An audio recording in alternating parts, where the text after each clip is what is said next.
So I've had this ant infestation for a couple of weeks now. It's driving me nuts. They're everywhere. They're in the garbage, the sink. They're taking my cat food. They're in my toothpaste. I can't take it anymore. So I've always been into micro robotics. So I decided to build, like, for lack of a better term, like an ant-sized killbot. Okay, it's got remote control. It's got a camera. It's got a light. It's got a single-use dart. It's got a flamethrower. And I figure it's going to be a suicide mission, right? So I just put a little self-destruct mechanism on it, too. So when the battery hits zero, pop, it blows up. So I put this thing down in the kitchen. I follow the trail of ants outside. I infiltrate the colony. I'm like a special agent on a kill mission, I'm there to kill the queen. You kill the queen, the whole colony goes down, you know what I mean? So I go in that thing. I'm going down the tunnel. There's ants everywhere. And they've been busy, okay? There's room after tunnel after tunnel. Everything's connected. It's very confusing. I find the room where they have my cat food, the cat food they stole from me. I torch the crap out of that shit.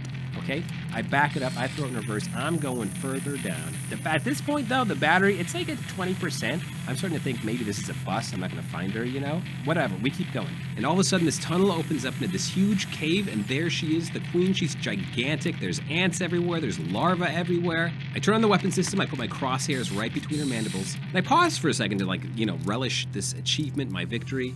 And I just look around the room for a second, and I notice how there's all this quartz in the roots and in the walls reflecting all this light back, and there's all these ants working together like they're connected by some kind of invisible string, like some kind of thread that connects all of their minds.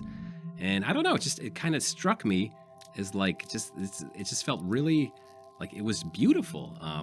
And I mean, keep in mind, I don't even buy stuff with palm oil in it because of the orangutans. And meanwhile, I spent all this time and energy building this tiny little killing device when really I should have just I don't know, done the dishes more, take the garbage out more often. I don't know.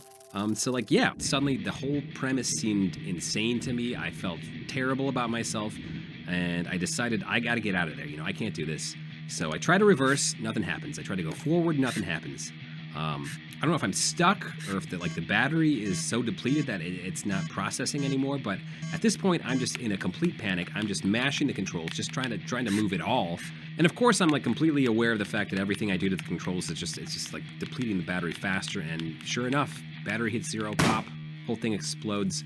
But somehow the feed keeps transmitting for a few seconds, and I can see the complete devastation, the aftermath. There's ant body parts all over the ceiling. The larvae are on fire. The queen is completely obliterated, and then the feed cuts out. Then I'm just staring at myself in this black monitor, just blinking, trying to process what I've just seen, what I've just witnessed, what I've just done, and it was just completely surreal. And then on Sunday, I met up with my friend for brunch, and I met his new dog, and that dog sucks. Okay, some dogs. Okay, yeah. You know what? I'm gonna stop you right there. Okay. Normally when we have these interviews and I ask people how their weekend was, I'm not looking for an in-depth answer, more just it was good, something general like that. But based on your weekend, I'm gonna say it's probably just not a good culture fit for you here. Oh, really? Yeah. Wait, what was it? The ant stuff or the dog stuff? I mean, it was a combination. I'd say a combination of both. But it was good to meet you, and thanks for coming in. And okay, well, the ad said that anybody that comes in for an interview gets a free bowl of pasta. So do I put that order in with you, or do I go up to the counter, or? And one more question: the Parmesan's free, right? Because the ad didn't say anything about Parmesan being extra, right? You're not gonna charge for Parmesan, right?